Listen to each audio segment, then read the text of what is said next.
I'd just like to just share a little bit about me firstly for a couple of seconds. So I joined RBS in 2005, actually 8 years today, bizarrely.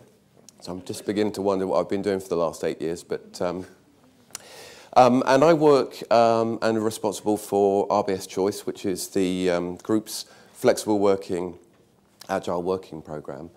And I'm also responsible for the design function for all of the offices around the globe and how we evolve the design of those offices and how we accommodate our people. As well as having a moves function, which moves people between buildings. So there's some kind of synergies between evolving the workplace, evolving how people occupy spaces, and then how we move them between. So just in terms of the property portfolio, quite a large presence in the UK. We have about 126,000 people globally.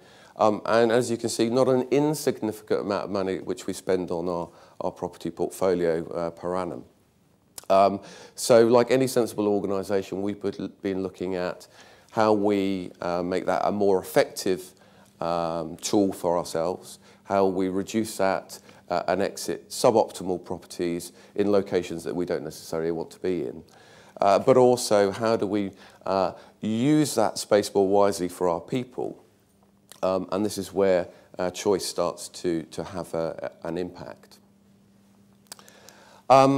So I think it would be just, I thought I'd just share a bit of the evolution of RBS Choice. So this is a programme that covers all types of flexible working in the organisation. So not just people working from home or people working from other locations. It covers all elements of flexibility such as compressed hours, part-time, annualised hours, term time, permanent home working. So, and the aim here really for us, there are a number of impacts which I'll talk about later, but the world of our customer base has changed very radically. People want us to be in places and to serve them at times that they never did before. So part of this flexibility allows us to serve our customers more effectively in the times and locations that they want us to. So when I kind of joined the organisation, there was very little technology. So I remember I had a Nokia 6210 when I joined. And if you think about the recent announcement, that's just been sold to Microsoft. It shows how far and how quickly and the need for organisations to adapt very quickly as global impacts wash over them. There was very little guidance in terms of flexible working policies, and if they were kind of buried in kind of mountains of layers in our HR functions. And we had buildings that spoke more of the past than the future. Seas and seas of desks in large buildings with very little breaking the space up, very corporate, and all in some ways very industrial. So part of what we started to understand was how can we change that? Yes, at the outset, we called it workspace because it was about looking at that huge portfolio and saying, how do we use that space more wisely? But over time, we had the first mobile devices people were starting to use. We had the first inklings of thin client and virtualized desktops, which allowed people to make decisions about where to work and how to work during their daily lives. So we started seeing that evolve, and we called that intelligent working. And really in the last 2 years, 2.5 years, we've been in its final iteration, which we call choice, because we've been able to bring together a whole range of different HR policies, new technologies, and evolve the workplace to give people much more choice in how and where they work. And of course, this has got significant impacts for both our people, but our bottom line as well. So it is global. It is something that we envisage just being the way that RBS does business on any given day. It is about trusting our people to bring the best of themselves to work and to work in a way that works both for them as an individual and their family, but the organisation as well. And it is global, so we are doing work in India, in the US, and whilst they're at different stages of evolution, it is something that's global.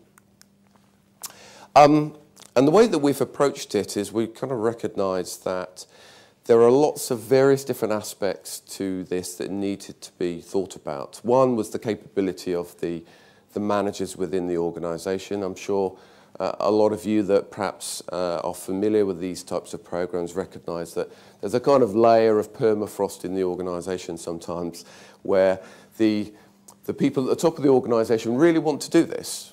They really think it's a great thing for the organisation.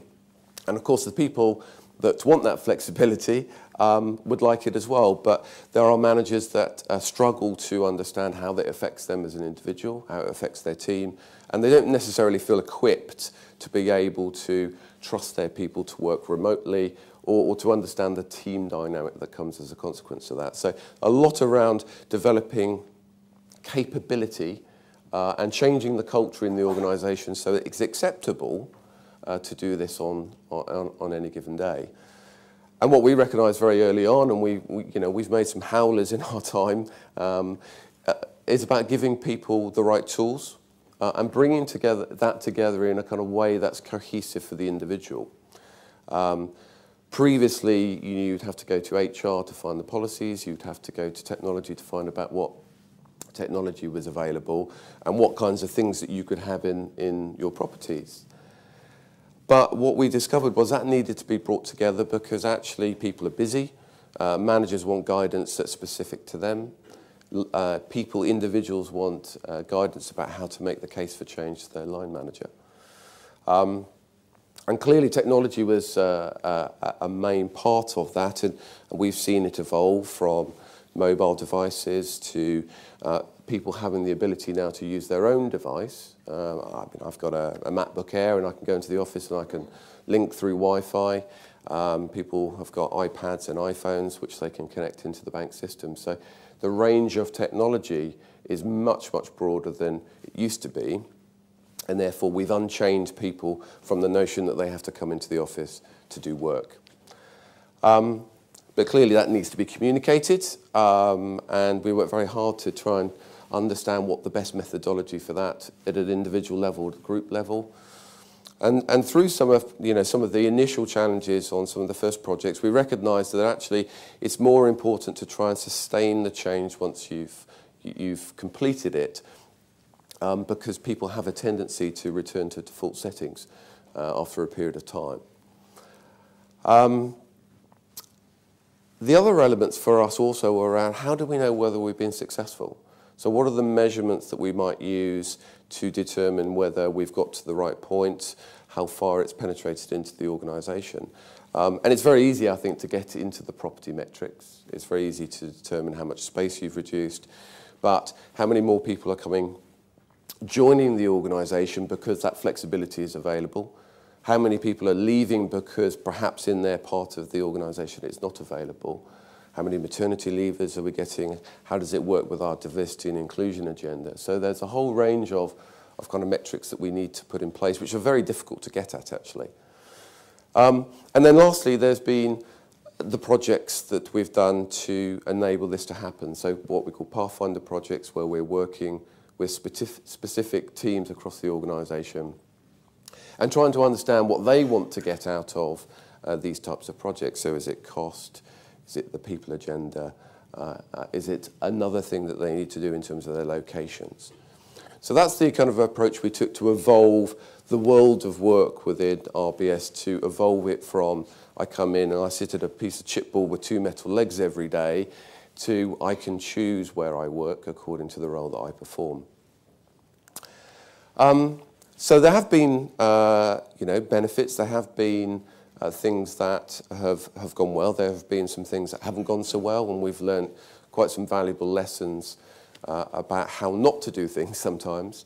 But it's encouraging to see the fact that not only is there a broader uptake of all kinds of flexible working in RBS these days, but actually it's not so gender-based. Whilst the predominance is women in the workplace, drawing down upon the flexibility that's on offer, it's great to see that men are cottoning on to the fact that it's good for them as well. And certainly with a lot of the new legislation in terms of the ability for parents to take longer leave, that's certainly very much playing into that agenda. So there are property benefits, clearly. We'll continue to benefit from those, but it's evolved from all about property and all about space. Actually, this is great for our people, this is great for the organisation, and it's great for us when we start to think about the challenges that our organisation is facing.